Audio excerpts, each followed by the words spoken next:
18h à Kinshasa, 19h dans l'est de la République démocratique du Congo, heure à laquelle nous vous convions à suivre cette grande tranche Kinshasa direct avec deux grandes thématiques, avec un acteur ou un invité principal, Théodore Ngoy, avocat de Mami Tchibola. Mami Tchibola est-elle sous MAP, sous mandat d'arrêt provisoire?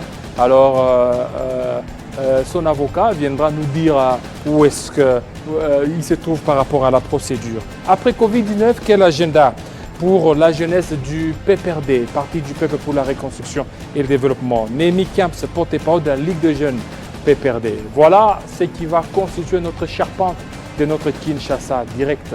Restez branchés sur nos antennes de Télé 50. Vous ne serez pas déçus. C'est tout à l'heure.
Ça se raconte sur les réseaux sociaux qu'elle serait sous mandat d'arrêt provisoire. Elle, c'est Mami Tchibola. Est-ce que réellement, elle serait sous le mandat d'arrêt provisoire?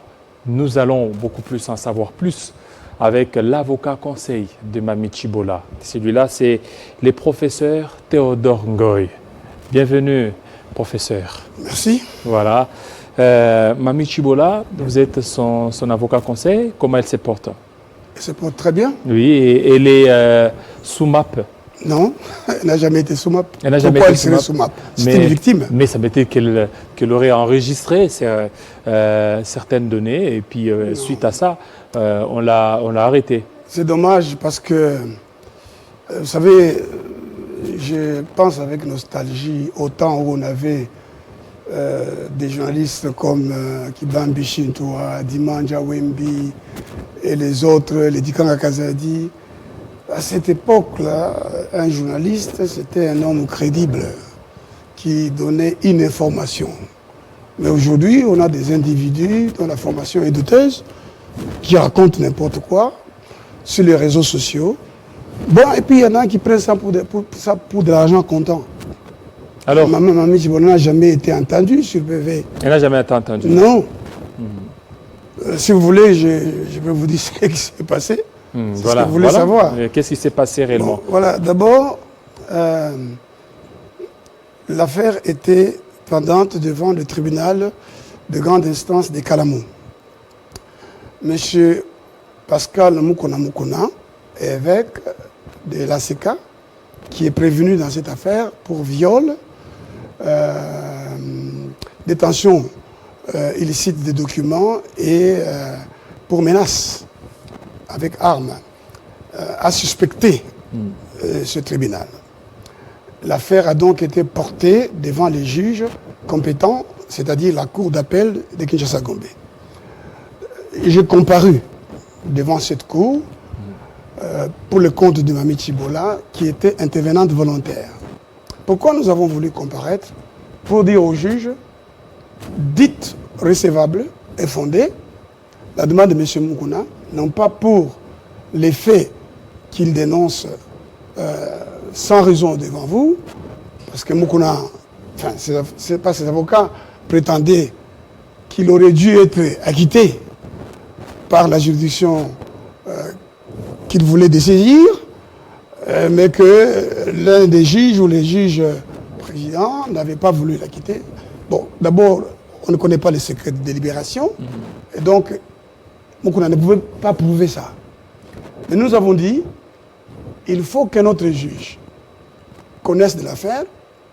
En effet, le juge de renvoi, à la suite d'une suspicion légitime déclarée irrécevable et fondée, il reçoit l'affaire pour la juger en fait et en droit à Bovo. À Bovo, c'est-à-dire Il recommence à tout. l'état initial. Parce que toute la procédure est suspecte. Et nous avons dit, effectivement, le juge n'avait pas posé les actes d'instruction qu'il fallait. Premièrement, on voit dans les images qui ont été déposées par le ministère public, l'évêque Moukouna avec une montre dans les images. Mais nous avons dit, on peut aussi voir Moukouna, on peut le prouver, portant la même montre dans d'autres circonstances. Si le débat portait sur cette montre, qu'on aurait dû saisir d'ailleurs, ben on aurait là la preuve que c'est bien Moukouna qui est dans les images, parce qu'il prétend que ce n'est pas lui.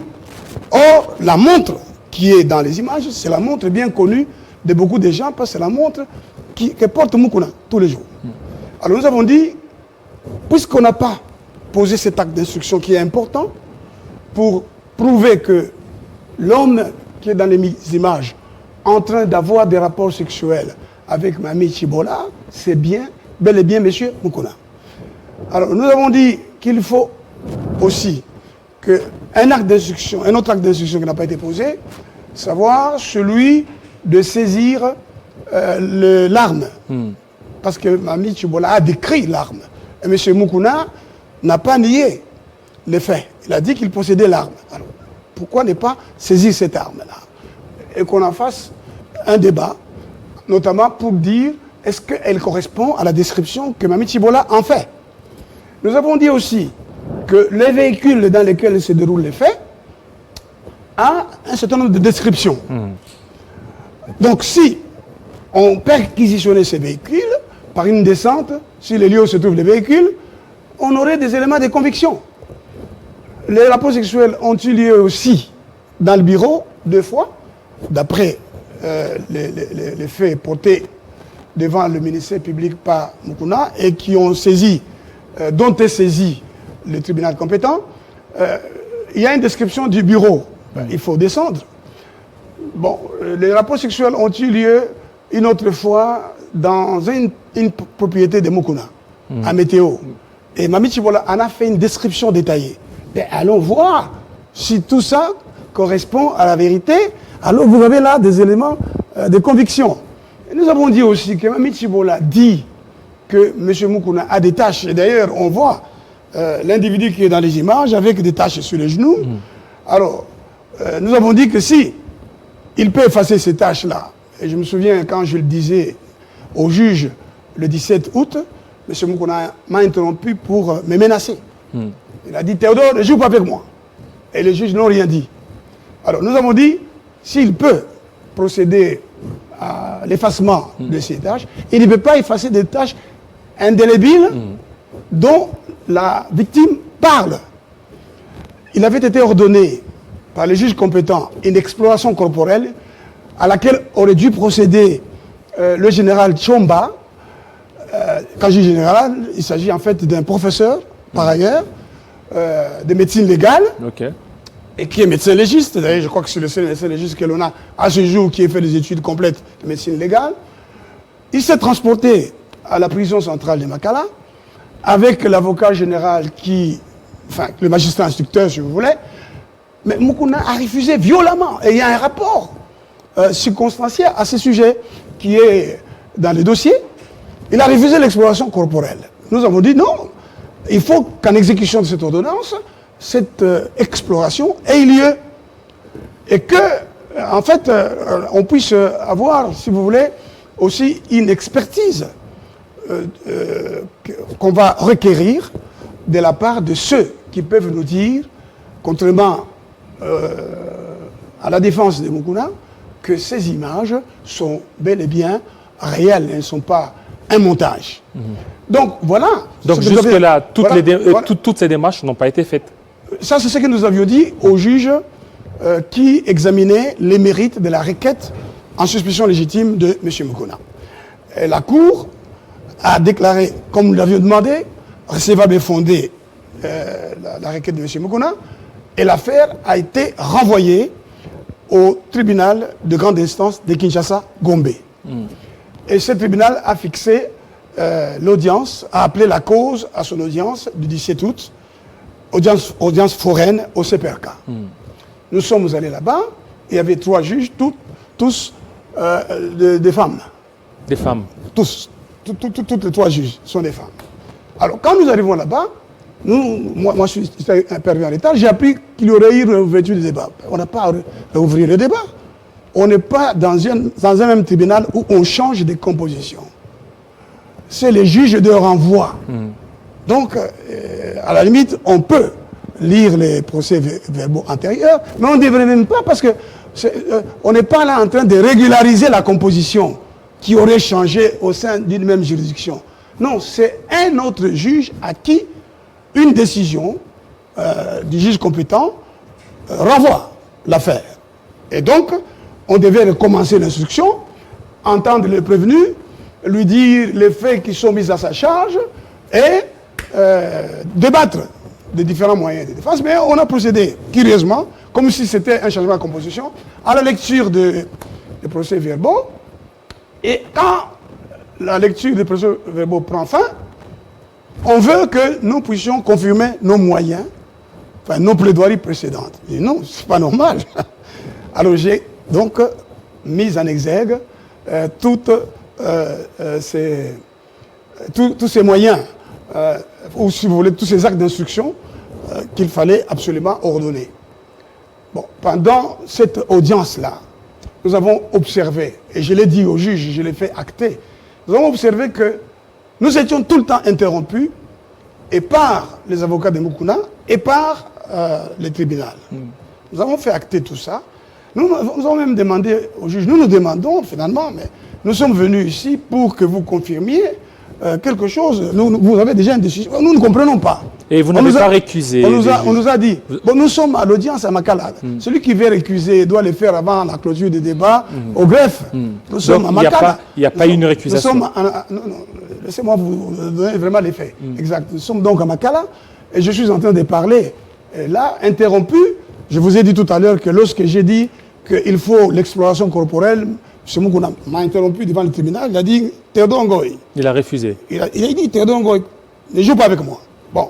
Il vous a menacé. J'ai entendu des avocats, quand j'ai parlé, dire mensonge. Et puis bon, comme le coordinateur de leur collectif, c'est quand même un avocat connu, M. Bondo, il demandait chaque fois qu'il retire les propos. Et puis, après mon intervention, le ministère public a pris la parole pour appuyer totalement notre demande. Et surtout, le ministère public a dit, en réponse à la défense de Moukouna, qu'il y avait des images dans le dossier. Que les images photos étaient tirées des images vidéo qu'il avait. Parce qu'il a aussi les dossiers pour pouvoir suivre. Et il a voulu projeter ces images pour attester leur existence. Mais on a été interrompu par les avocats de Moukouna qui ont insulté le ministère public.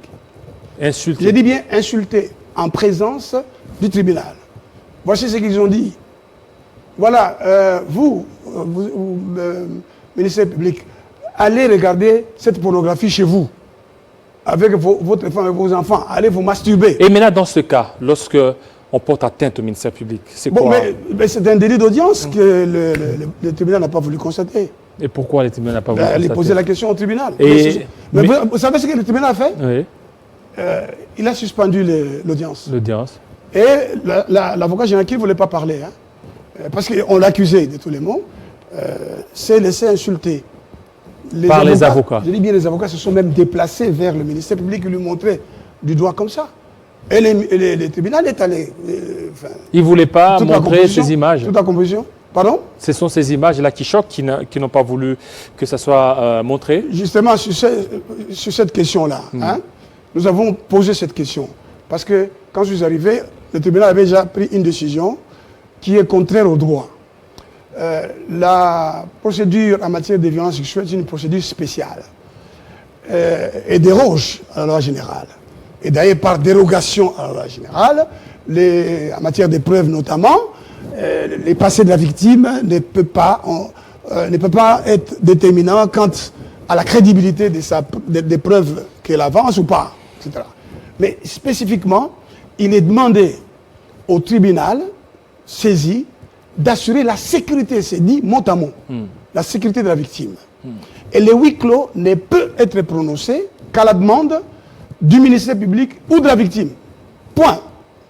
Pas par le prévenu. Or, dans les cas d'espèce, le prévenu par ses conseils a demandé par écrit que le procès soit public, que les médias soient témoins de son acquittement. De son acquittement. De son acquittement. Parce qu'il dit, voilà, qu'on vienne voir que je ne suis pas coupable. Donc ils sont sûrs de leur acquittement. Mais le jour que moi je me présente là, parce que je suis devenu avocat, je crois, à la 3e audience devant le tribunal de grande instance de Kalamou, soit dit en passant, quand la dame est venue me voir, je lui ai demandé comment elle avait entendu parler de moi, elle m'a expliqué. Je l'ai entendu de 9h à 19h. 9h à 19h. Parce que le premier juge d'une victime ou même d'une personne poursuivie, c'est son avocat. Ben, je voulais être sûr, parce que bon, je connais Moukouna, ben, on va accuser un homme de Dieu comme ça. Moukouna, en tant que pasteur, vous aussi vous êtes pasteur. Je le connais, on se connaît. Oui. Moukouna défendait Joseph Kabila lorsque moi, je m'opposais à Joseph Kabila. Lorsque moi, j'étais candidat, j'ai annoncé que j'étais candidat président de la République, M. Moukouna est passé sur toutes les chaînes pour dire qu'un pasteur ne peut pas être candidat président de la République. Non, non. Revenez à l'affaire Moukouna. Mais nous sommes dans l'affaire Moukouna. Oui. Alors, quelle est la procédure? S'il vous plaît, la procédure. Laissez-moi dire quand même ça, c'est important. Oui. Donc, Moukouna est passé sur toutes les chaînes pour dire qu'un pasteur ne peut pas être président de la République parce que c'est un lévite. C'est un lévite. Il y a eu un débat qui a été suivi. À l'époque, c'était un pasteur sur Sangomalamou avec une émission qui était très suivie. Nous avons fait un débat, lui et moi. Avec Moukouna. Avec Moukouna. Je lui ai démontré que je comprenais son soutien pour Kabila, mais je voulais expliquer que le premier roi d'Israël, ce n'était pas Saoul, c'était Moïse. C'était un lévite. Donc c'est faux de dire que... Est-ce que ce n'est pas un règlement des comptes, peut-être parce que Moukouna a voulu vous vilipender pendant ce temps et que vous aviez pris la défense d'être... donc de défendre Mami Chibola. Non, mais c'est pas vrai. Parce que après ce débat-là, au cours duquel je lui ai démontré qu'il avait tort, Jean-Baptiste a dit... Jean-Baptiste Oumbela. Jean-Baptiste de la Bible Ok. a dit à ceux qui lui demandaient est-ce que comme nous avons cru à la parole, on cesse d'être militaire? Il a dit non. Contentez-vous de votre solde. Restez des militaires, mais nez de nouveau. Et vous autres, par exemple, ceux qui perçoivent l'impôt, il leur a dit ne demandez pas ce qui n'est pas juste. Ça veut dire que le chrétien, c'est la personne qui porte des valeurs, qui défend des valeurs, qui peut sauver les pays. J'explique ça à Moukouna. Figurez-vous qu'il m'a invité à son église. Je suis allé à l'église, il m'a invité pour prêcher, parce qu'il prêchait sur le retour à la parole, mais je suis arrivé à l'église, il ne m'a pas donné la parole, bien entendu. Il n'a pas donné la parole. Non, contrairement à ce qu'il avait. Mais nous avons gardé de très bons rapports. Donc, moi, je suis avocat d'une victime. La Bible dit, tu suivras ponctuellement la justice, tu ne violeras aucun droit. Et ce n'est pas le premier pasteur contre lequel je plaide. J'ai déjà plaidé contre... je ne vais pas les citer, contre au moins trois pasteurs avec qui j'ai des bons rapports. Toujours dans des problèmes de mœurs. L'un, c'était avec son ancien directeur de presse. Quand je l'ai contacté, bon, c'est un pasteur dont beaucoup de gens disent du mal, mais je vous dis que lui, lorsque je l'ai contacté pour lui dire, voilà, il y a un dossier, humblement, il est venu, il a dit, pasteur, non, on règle ça. On a réglé à l'amiable. L'autre, il était opposé à quelqu'un sur la propriété de la télévision. J'ai plaidé contre lui et j'ai gagné les procès. Mais j'ai des bons rapports avec lui, etc. Donc, je n'ai rien contre le pasteur. Je vous ai dit, j'ai entendu votre cliente. J'ai entendu Mme Chibola, qu'à la fin, j'ai examiné les preuves. J'ai vu que les faits était réel. Réel. D'ailleurs, un des avocats, Et que Moukouna a abusé. un des avocats de Moukouna m'a même dit, pasteur Moukouenou Jimouchina, Ça veut dire... ton frère est dans le trou. Ton vengeance. Il est venu me demander qu'on s'entende. Oui, parce que moi, je m'efforce de parler toutes les langues. Je suis Moulbakat, de Katanga, de Malibankoul.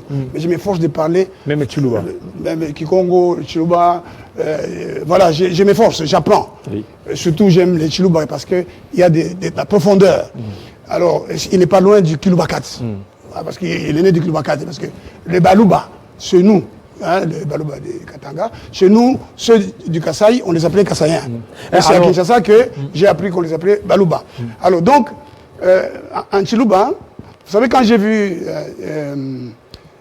mon frère, l'évêque Moukouna, à la télévision, avec Bossolo, la politique, quelque chose comme ça, on lui demande, on lui pose la question, est-ce que vous connaissez Madame Chibola? Non, Biloko FCC. Bon, est-ce que vous avez une maison à météo? Ah, Biloko FCC. Bon, alors quand je l'ai regardé, vous savez, en Chiluba, on dit Kakasuka Kakapamba, Katahata Hanshi, Kamona Monamianda. Une vieille oue découvre les choses. Quand j'ai regardé ça, j'ai compris que mon ami avait un problème. Si j'avais pu être contacté avant, parce que figurez-vous qu'il y a eu une médiation avant. La médiation a eu lieu avec le PSG Mokolo, qui a demandé à son pasteur Mbakadi, qui a organisé une médiation à Lemba. C'est à l'occasion de cette médiation qu'on a arraché les téléphones qui contenaient les images compromettantes de Moukouna. Et à ce moment-là, il a été entendu qu'on règle à l'amiable. Moukouna aurait refusé et c'est pour ça que nous en sommes là. Et j'ai expliqué à mon ami, l'avocat qui me le disait, j'ai dit, en matière de violence sexuelle, impossible, la transaction est interdite, on ne peut pas transiger, il faut qu'on aille jusqu'au bout. Moi, je demande à mon frère, tout simplement, nous sommes des pécheurs, mon frère. Et vous demandez quoi? Laissez-moi un peu dire ça. Nous sommes des pécheurs, sauvés par la grâce. N'est-ce pas? J'ai dit à Madame Chibola, j'ai dit, Madame, devant Dieu qui est dans les cieux, c'est Moukouna qui est avec vous là-dedans. Il dit, c'est lui. Comprenez? Je dis, Madame, parce qu'on ne s'en prend pas impunément à un homme de Dieu. Et même quand un homme de Dieu a eu tort, s'il se répand, s'il s'humilie devant Dieu, Dieu ne se souvient plus de ses péchés. Moi, ce que je voudrais, que mon frère Moukouna se répande, parce que les faits sont clairs, sont évidents. Vous voyez? Alors bon, mais il se défend. Mais que la défense soit bonne. Maintenant, pendant que moi, je parlais et qu'il y a tous ces incidents, et que les juges ont suspendu l'audience, Mami Chibola, je suis l'un des avocats, il y en a d'autres. Hein? Il y a Maître Omba, il y a Maître Robert Badiadianabo, qui sont là. Maître Alain Tissungou, il y a aussi une dame, elle me pardonnera parce que j'ai oublié son nom, une avocate. Donc je ne suis pas seul. Alors elle m'a quand même approché, elle m'a expliqué qu'une policière, pendant que nous étions à l'audience, est venue la menacer, lui a ravi son téléphone au motif qu'elle filmait. Et l'a contrainte à lui donner le mot de passe. J'ai dit, c'est pas normal. Pourquoi tu as accepté? Tu aurais pu refuser, ça aurait attiré l'attention et le tribunal aurait pu s'en occuper parce que le tribunal a l'obligation légale d'assurer votre protection. Nous nous sommes transportés au lieu où se trouvait la policière. Ses chefs, nous voyant en train de discuter avec elle, sont venus et se sont fâchés contre elle au motif qu'elle ne leur avait pas dit qu'elle avait le téléphone. Elle a gardé pendant des heures. Et là, étrangement, nous voyons apparaître un des avocats de Moukouna. Parce que nous nous sommes transportés jusqu'à la cellule du colonel Amissi, chef de l'ANR, à qui j'ai prié de me remettre le téléphone, mais qu'il a gardé jusqu'à la fin, parce qu'il voulait savoir ce qui s'était passé. J'ai vu l'avocat de Moukouna, Maître Moukendi, venir là-bas et remettre un autre téléphone au colonel en lui disant, vous voyez, il y a des images sur Facebook, la page Facebook de Mami, et ce sont des images de l'audience. Mais la policière est venue dire, non, elle a filmé le sol. Alors en regardant, elle a filmé le sol. Bon, on nous a remis le téléphone. Après l'avoir saisi pendant quelques minutes, il y a eu un procès verbal de saisie, et puis on lui a remis le téléphone. Et pendant que nous étions là, on vient me signaler que tous les moyens que j'avais soulevés, toute la demande, tous les chefs de demande concernant les mesures d'instruction, venaient d'être rejetés sur le banc, alors que nous avions demandé au tribunal de nous répondre par un jugement écrit. Comme il y a une circulaire de l'ancien premier président de la Cour de cassation qui veut que l'on ne fasse appel qu'avec un jugement écrit. Et vous savez que le jugement peut être écrit, acté sur le PV, mais il faut attendre que vous ayez les PV. Entre-temps, les juges peuvent se prononcer. Alors, j'ai demandé une décision écrite. Mais j'étais surpris, pendant que je n'étais pas là, que les juges avaient rejeté toutes ces demandes et avaient ordonné que les partis confirment les moyens. Mon confrère Robert Badiadia a refusé de confirmer les moyens. Et moi, je suis revenu avec Mamie pour au moins qu'elle fasse acter l'appel contre la décision, le jugement avant dire droit qui venait d'être rendu sur les bancs.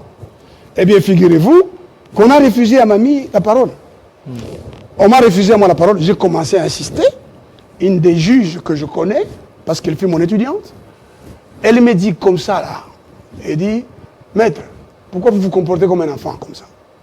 Ah, vraiment, c'est ça, comme ça, là. J'ai fait quand même son professeur.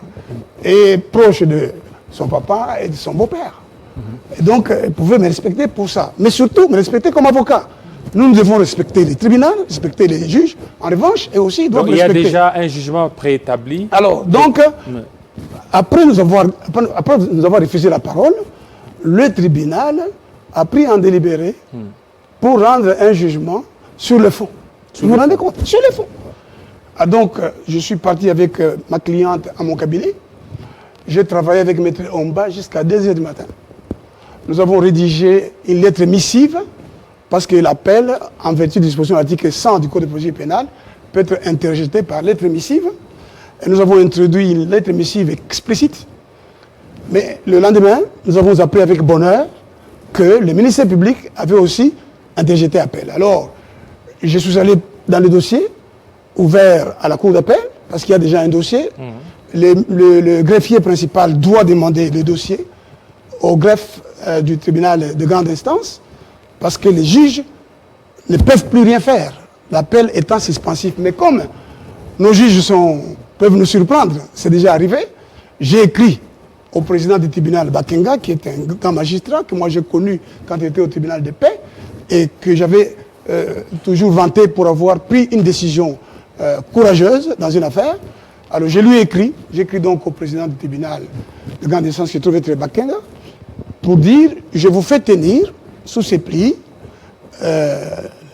l'acte d'appel du ministère public à l'attention de 3 juges pour qu'elle n'en prétexte ignorance et qu'elle suspende tout acte qu'elle voudrait poser et que les dossiers soient amenés, que le greffier divisionnaire aussi, de son côté, en exécution des dispositions de l'article 100, puisse acter l'appel de madame et le fasse savoir à madame à son domicile élu. C'est ce que la procédure prévoit.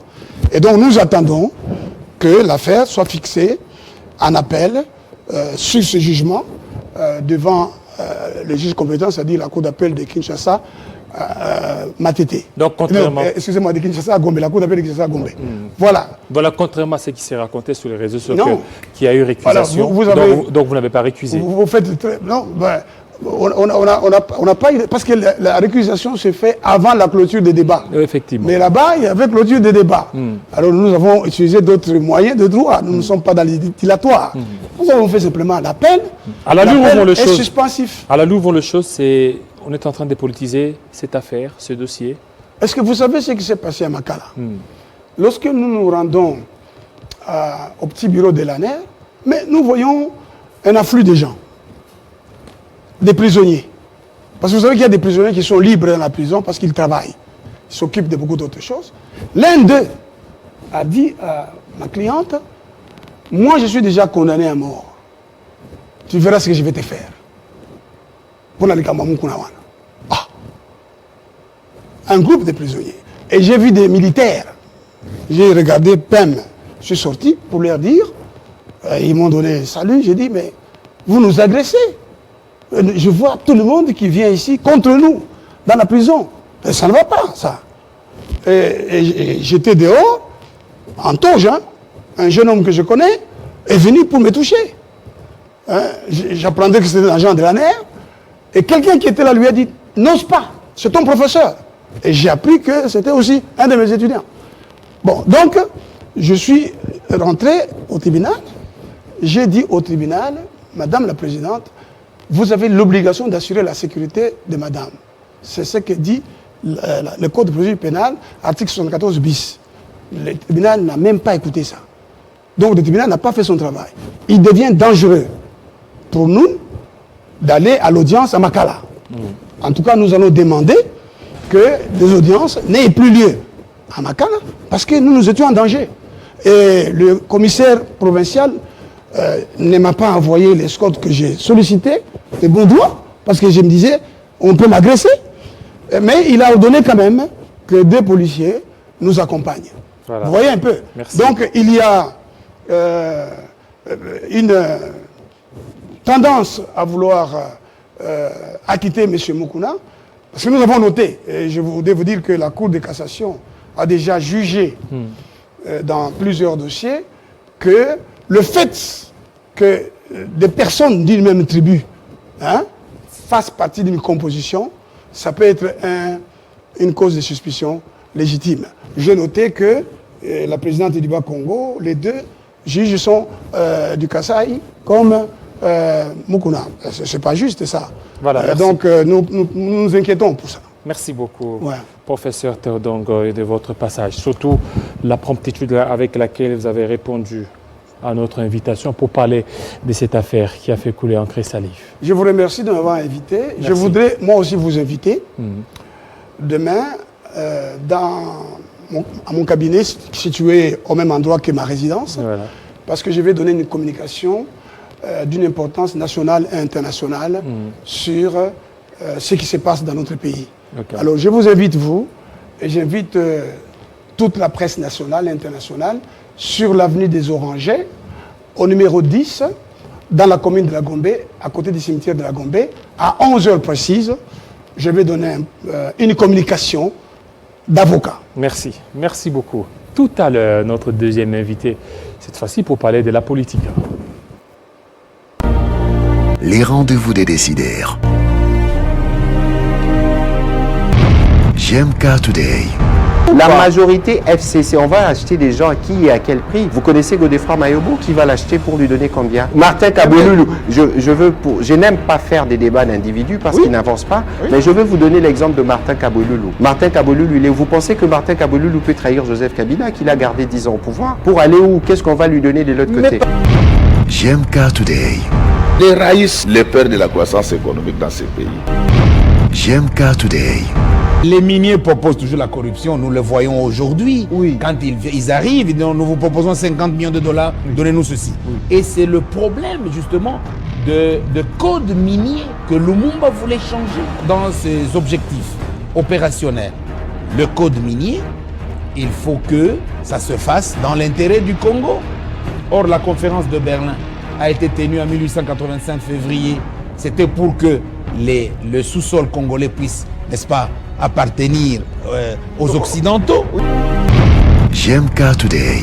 Nous avions des atouts de faire rater la transition et de retourner à la guerre. Mais nous nous sommes interdits, selon les serments, à le faire. Ce n'est pas les tentations qui ont manqué.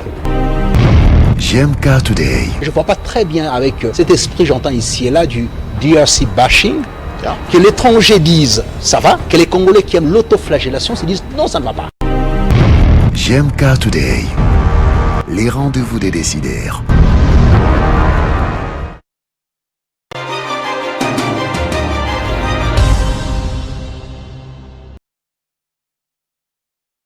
Après Covid-19, quel agenda pour la jeunesse du PPRD?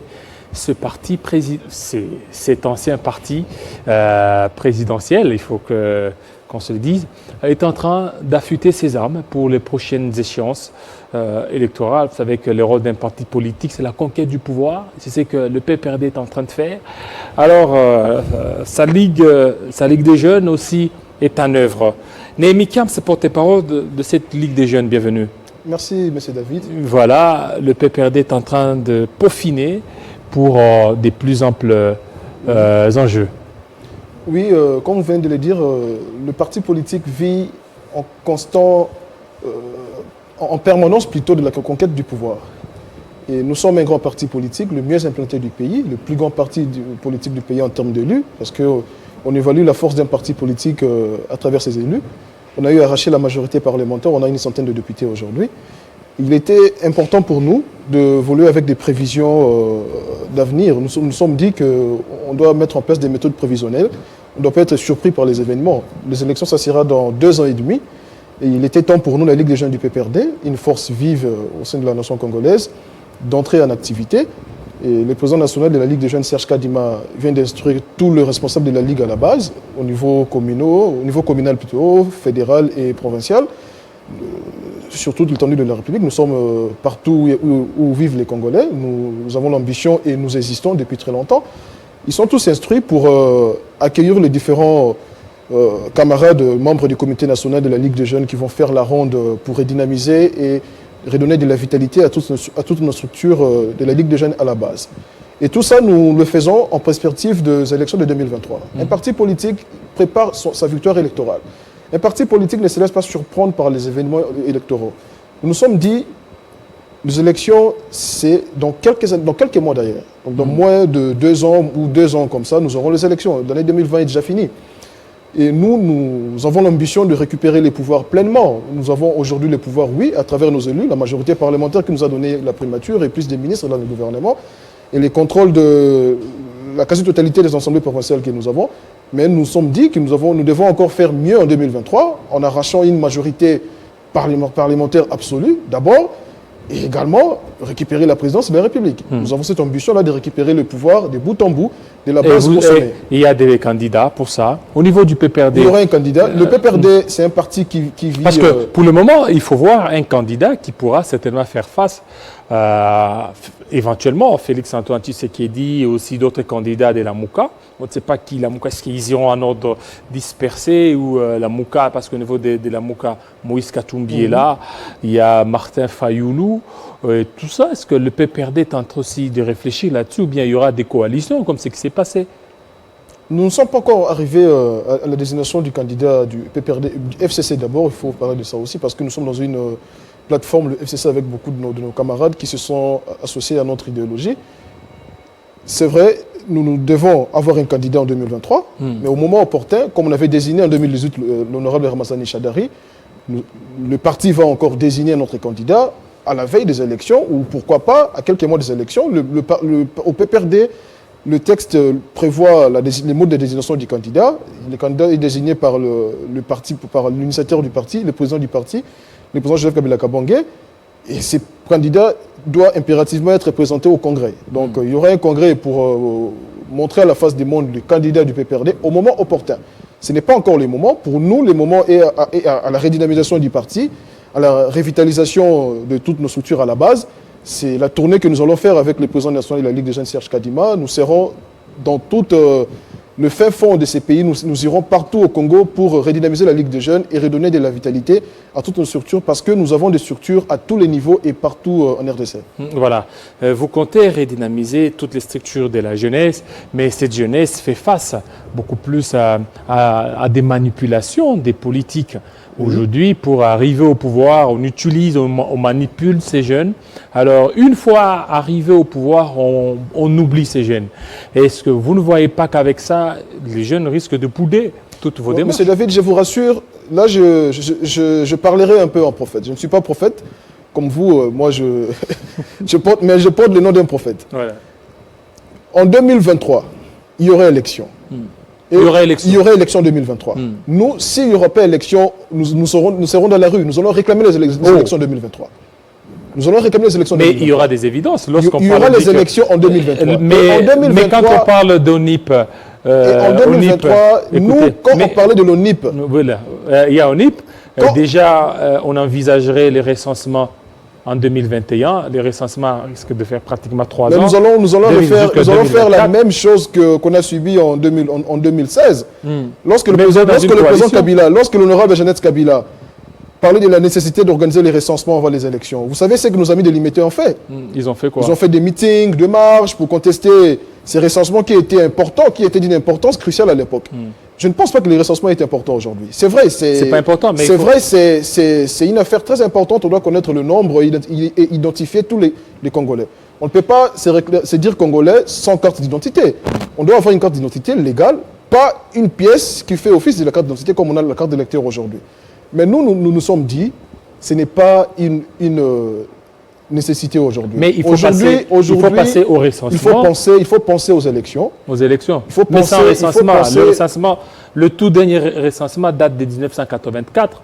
Nous sommes en 2020. Mais pourquoi ils nous ont combattus quand on ambitionnait de faire ces recensements en 2016? Et pourquoi ils nous ont combattus? Alors pourquoi ils ont catégoriquement refusé. Nous nous sommes dit, le parti politique, nous sommes en démocratie. La beauté de la démocratie, c'est dans les élections.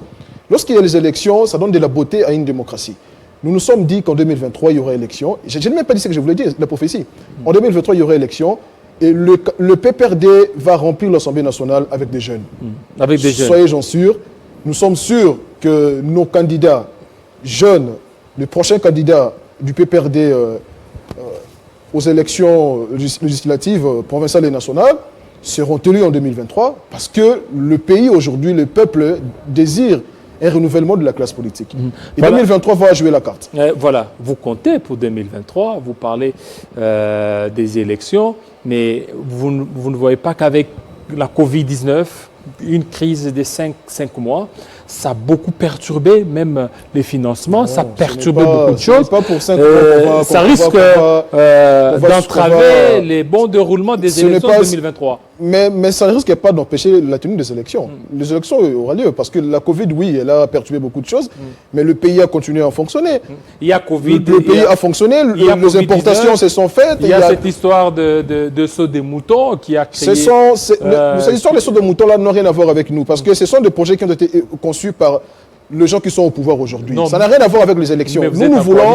Vous êtes en coalition. En coalition, oui, mais il faut respecter la Constitution. Et vous êtes encore au pouvoir Oui, nous sommes au pouvoir. La Constitution dit que... Vous êtes dans un binôme au pouvoir. Ok, mais là c'est un porte-parole d'un parti au pouvoir qui vous informe qu'il y aurait élection en 2023. Voilà. S'il n'y a pas élection en 2023, là, nous ne serons plus en démocratie, nous serons en dictature. Voilà.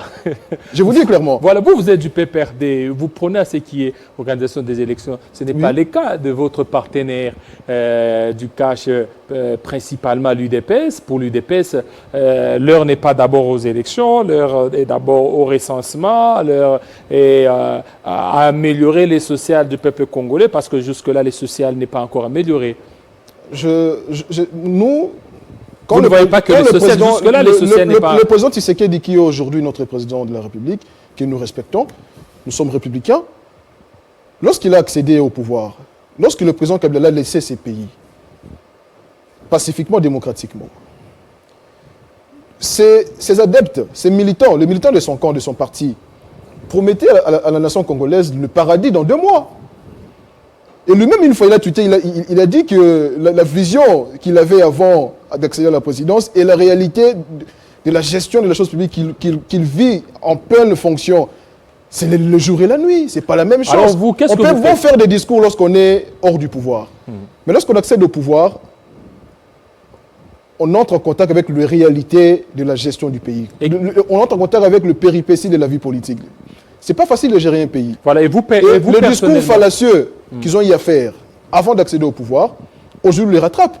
Nous sommes à presque 3 ans après son accession au pouvoir, rien ne marche. Rien ne marche, je vous dis. À tous les niveaux. Rien ne marche.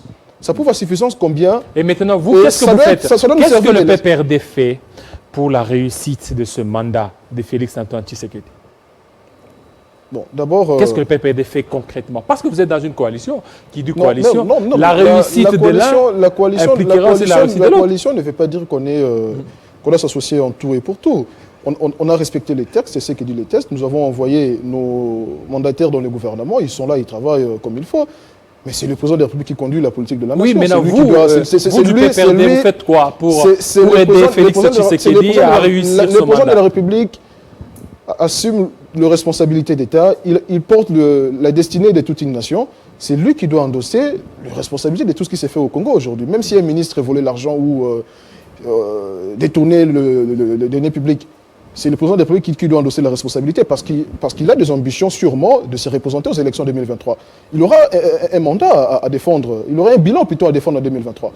Et nous avons joué la carte comme il faut. On a envoyé des mandataires dans le gouvernement. Nos ministres travaillent comme il faut, ils travaillent très bien. Et je ne vois pas encore nous peut perdre, nous devons encore soutenir le président de la République. Oui, mais il fallait aider, soutenir. Le président, hier, il a posé... On n'a pas à l'aider. Il a des collaborateurs, il a un cabinet qui est structuré, qui travaille quotidiennement. Vous êtes des partenaires, non? Partenaires, oui, mais nous ne sommes pas à tous les niveaux. Dans la gestion. Nous ne sommes pas des partenaires à tous les niveaux. Congolais il n'y a pas un seul membre du PPRD dans son cabinet, donc nous ne sommes pas des partenaires à tous les niveaux. Donc il doit endosser ses responsabilités. Et je rappelle encore qu'en 2023, il aura un mandat à défendre. Voilà. Néhémie Kiams, pour terminer, les jeunes, comment vous vous organisez pendant ce temps?